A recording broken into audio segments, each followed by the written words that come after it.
Hey guys, it's Greta, and today I have my beautiful cousin Charlotte with me, and she is going to be my model. Today we're going to cut her naturally curly hair, and I'm going to teach you how to style curly hair and how to just properly do that to give you volume and definition and less frizz. We are going to drape Charlotte, and we are going to get into our haircuts.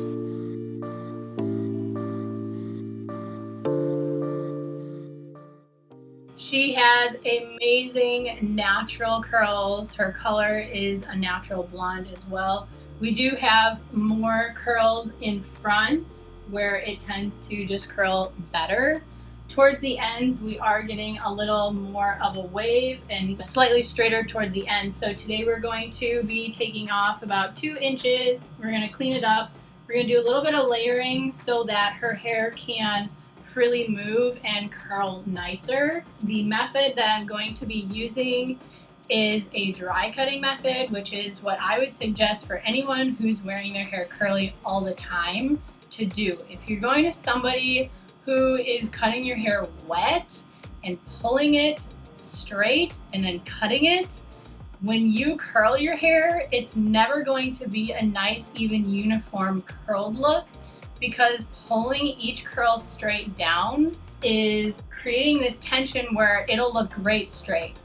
But once you curl it and each curl curls at a different strength and pattern, it's all gonna be everywhere. So I suggest finding somebody who is licensed or knowledgeable in, say, like a diva cut style of cutting, or just anyone who's knowledgeable with cutting curly hair. So today I'm going to be cutting her hair dry, and we'll do a little bit of a time lapse there so you can see what I'm doing, but I won't give away all my secrets.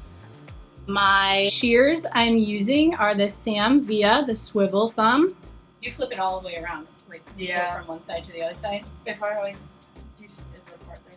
Well, you're parted right here, but you kind of also parted in the middle. Yeah, I like it falls in the middle, but lately I've been side to side because it's just that's how it is. Okay. In the winter, I part in the middle. It's straighter, it, like falls more. Got it. But now it's just like. But the humidity brings her curls up. Okay. Now we want to take just the dead ends off and towards the front. Yeah.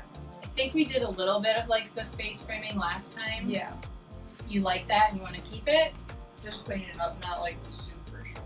Okay. All right. Great.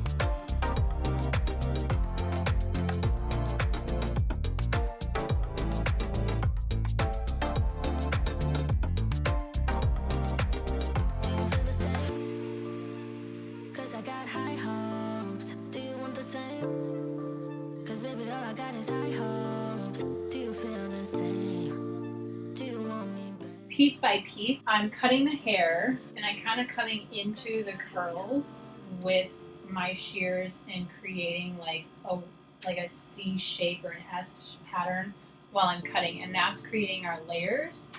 And with curly hair, when you have layers, the shorter pieces of your layers will like cling to the longer pieces, and the more layers you have, like the easier your hair will curl and like want to hold a curled shape.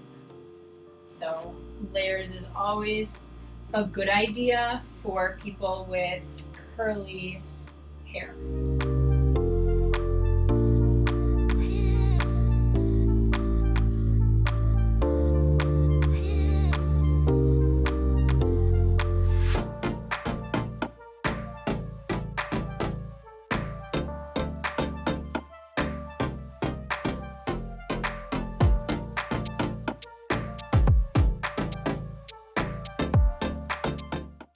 So let me give you the mirror again. Flip it around, move it around, see if there's anything you want different or changed. Can you see the back of your head?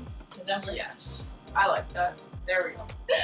Yeah, I like it. Perfect. All right, so we are done with Charlotte's haircut. Typically, what we would do in the salon is we'd cut the curly hair dry, and then we would wash it, and then we'd go back and style it and dry it, and in its natural curl pattern, as much as she would do it at home, that's what we would want to replicate in our salon. And so I'm going to show you what I would do if I was washing it in the salon, and just kind of talk you through those steps and show you some of the tools and tell you some of the products that I may be using.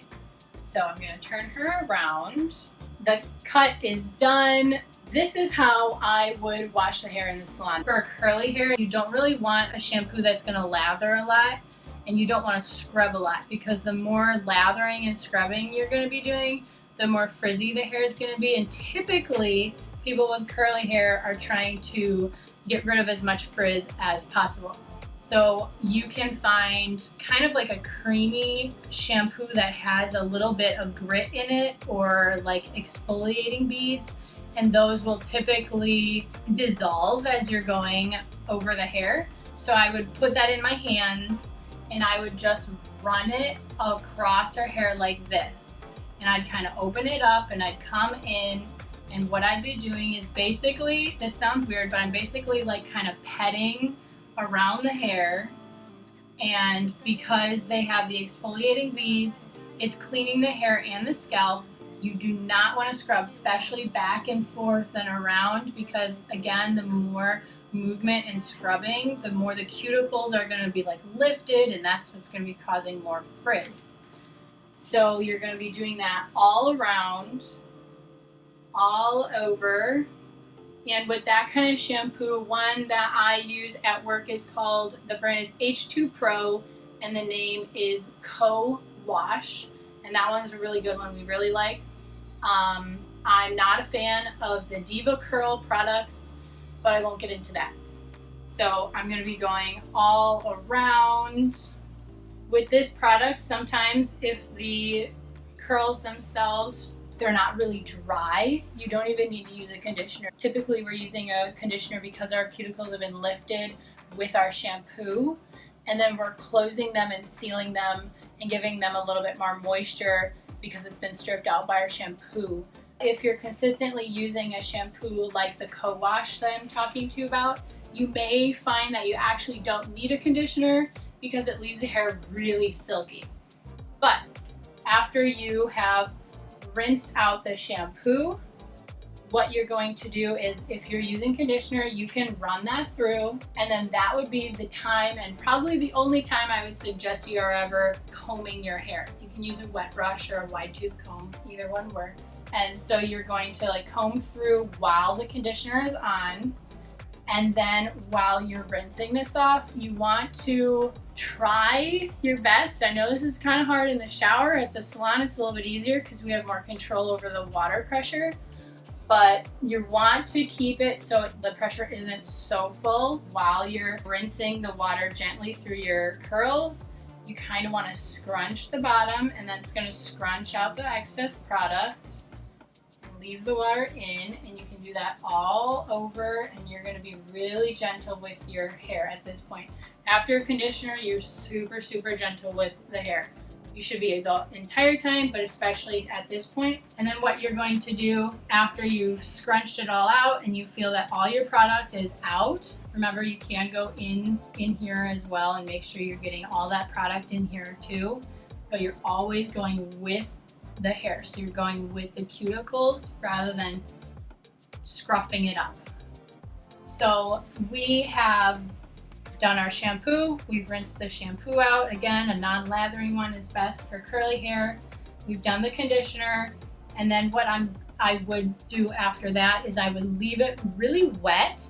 You can wring it out a little bit, but you do want it pretty wet, and then you're going to put your curly hair product on wet. So I will put that on, and I'm going to turn her around and I'll show you how I would put the product on. Go ahead and flip your hair over this way. So for clients at work, we'll put a towel over their lap and on the floor, because at this point the hair is really wet and it's dripping everywhere. To your curly hair product, you want to come here first. This part, a lot of people forget, and they're only doing the ends. So first you're going to come here and get your product on here again, going with the hair, and then towards the ends you're just kind of running that through, and you can scrunch that up. With curly hair as well, you want to be really thorough with the application of your product. You always want to make sure you have enough everywhere, that everything is being kind of like thoroughly saturated so that everything can curl up to its best potential. And then I'll show you with a towel. Best for the hair is a microfiber. I'm going to just show you how I will scrunch the hair with the towel. So I'm going to go section by section, and you're going to do it once. You're going to take it in here, come up, scrunch that out, and you can go all the way to the root. Leave it be, let it sit just as it was. Go to the next section, lift it up, bring it in your towel, scrunch and squeeze that water out, and gently bring it back down. You're going to do that all around. After you've kind of set the hair in the position it wants to be in. Another way you can set your curls instead of just scrunching like that is you can take each section, and how big you want that depends on how you want your curls, and you can literally twist it on your finger and set that curl exactly how you want it to be. If you have a piece that tends to be too straight, you can do that same thing, or you can twirl it from the bottom and bring it all the way up and then clip it. And then that will hold that curl until you let it out after it's dry. And then that piece will be curly too, if it was too straight to begin with and you wanted it to be curly. One more tip I have for you. You're gonna wanna find for yourself clips like this if you are looking to have more volume at the roots. So what you're gonna do with your clips for the volume is you're going to, once you have your part and everything is set where you want your hair to dry, you're gonna take a section, kind of lift it up, and then go under and pinch and let that sit there. So that's gonna give you much more volume. I'll do it on one side so you can see the difference. All right, so this is just a look at how that would be. As soon as you take it out, it'll kind of fall gently and just look super nice and natural and give you that volume. What you're gonna wanna do here is either dry it naturally just with air, or use a diffuser. So this is a diffuser. It's just an attachment that you put onto your hair dryer, and that's what you're gonna use on you can do any heat setting that you're comfortable with, but you always want to have like a medium to lower speed so it isn't blowing the hair all over. What you'll wanna do is you're gonna come up onto the top and you're gonna place it on. For you, if you're doing it on yourself, you'll feel when it's too hot and when you're gonna wanna move it. For me, as a hairdresser, I leave my hand in the flow of air, so if my hand is feeling too warm, I know when to move it, because then that's gonna be how her scalp is feeling. So you're gonna go in and out, in and out, and you're gonna go all the way around. Remember, you're gonna have clips on this side too. I just didn't put it on this side so you could see the difference of when the clips are in. You can go in and out all the way down like this. And then here you can take very gently, because you don't want to disturb your curls. You're gonna come under and kind of just let them sit there. You can place your hand over the diffuser in the hair if you want, so the hair isn't flying up like this. And then when you're happy with that, gently pulling that down and out. In the back again, you're gonna come under just like this. You can lift this up and bring it towards the scalp, so you're kind of getting 2 in 1. You're doing the ends and the roots. Again, down very gently. And that's gonna be how you're diffusing the hair. You don't want to remove the clips until the hair is completely dry, because if it is still damp, that will just fall and you'll lose any volume that you are trying to achieve. So the diffuser may be your best friend at that point. I'm not 100% sure if I said this already or not, but air drying is going to be your best friend if you are trying to get the least amount of frizz as possible, but if you're in a pinch and you have to dry your hair quickly, your diffuser will be your best friend. They also have those almost like sock looking attachments. Yeah, I'm not a fan of those. Those are like awkward and weird, and you can't like grip the hair with it. And people shake it around and it's still not doing what you want it to. When you're diffusing, you want to be very gentle with the hair. You kind of want to go down. So if you are blowing the hair around, it's going down and not up, and it's not creating more frizz. So you never want to like have this motion going on with a diffuser. There's something that I just lost. Sock. No. Finger diffuser. So once your hair is completely dry, oh, I remember what I was going to say. The other thing with the diffuser is you can flip your hair upside down, and you can come underneath with the diffuser while your hair is flipped upside down in front of you.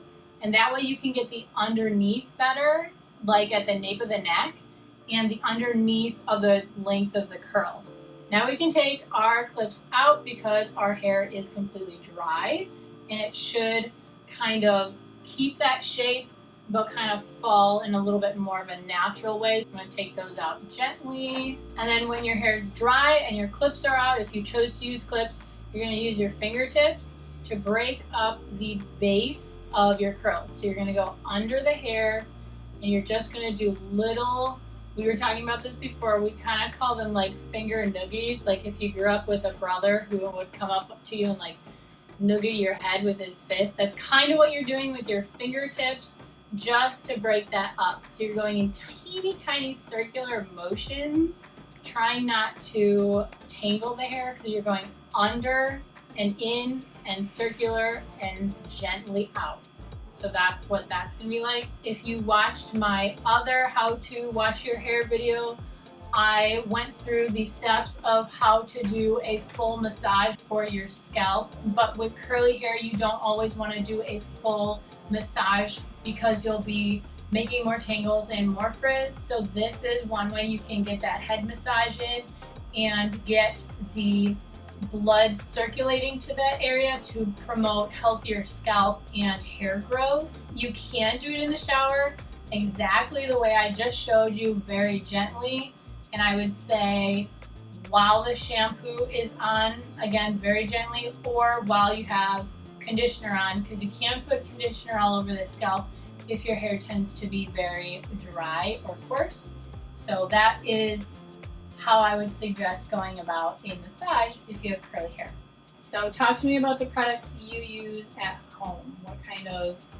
I use a brand, Shea Moisture for leave-in conditioner. I find that that helps with the definition of the curl and to make it last longer when I use the pineapple method overnight. Mm-hmm. And then I use the Coconut Curls shampoo and conditioner. I'm not sure what brand it's from. That's great. Or how good it is for my hair. I play around with shampoo and conditioner a lot just to see if anything helps tame the frizz. Right. So. Yeah. Well, maybe I can see if I can get you that shampoo for my work. See if you like that one. That'd be cool to try out. Yeah, something different. Like I said before, I probably went through that and did miss that part. Like the little bit of a grit in it cleanses the scalp as well as like the actual hair pieces, so you don't feel like you have to scrub. Yeah, I was so interested in that. Yeah. So you said something. You said the pineapple method, and I'm not familiar with that, so I'm sure some people won't be. Okay, so what I'll do to preserve my curls in like the best way so they don't just like flatten out when I sleep on it is I'll flip my hair upside down and take a scrunchie, either like velvet or silk or something that won't leave a dent in my hair like a regular hair tie. And I'll just really loosely put it in like once around, just put it on the top of my head so my curls that are right here do not rub against the pillow, just kind of the back of my head. Got it. So when I let my hair down in the morning, it will be more... And you do that wet or dry? Dry. I don't like to sleep on my hair wet. Yeah. Just because the frizz. Yeah, for sure. I think that's something too to mention is a lot of people ask what's the best fabric for a pillowcase, and to be honest, any pillowcase is going to rub your head if you're moving and you're sleeping. Yeah, I agree. So it really doesn't matter, and this might be controversial, but it doesn't matter the actual fabric of your pillowcase, because all of them are going to create some frizz because you're moving while you're sleeping. So just something to keep in mind. You don't have to spend so much money on like a curly hair pillowcase. Yeah, I know that I have tried silk pillowcases because that's like the best pillowcase ever, and I didn't notice a difference, if any. Like, it was very small. Well, this concludes our how to wash and style curly hair video and tutorial, and I just wanted to say a huge thank you to my cousin Charlotte for being here with me. Thank you for having me. It's always so much fun. Yeah, it was fun to spend time with you. Yeah, for sure. Anyway, so I hope you guys enjoyed this video and it was helpful for you if you have curly hair. And if you don't and you enjoyed this video, I just want to thank you for being here on my channel. If you're new, please take a look at that subscribe button and use it. That's why it's there. Don't forget to hit the notification bell so you're notified when my next video comes out. I do make them weekly. I do hair tutorials and videos on healthy living. So if you're interested in that content, please subscribe and stick around. Any questions, leave them in the comments below, and I will hope to see you in my next video. Bye!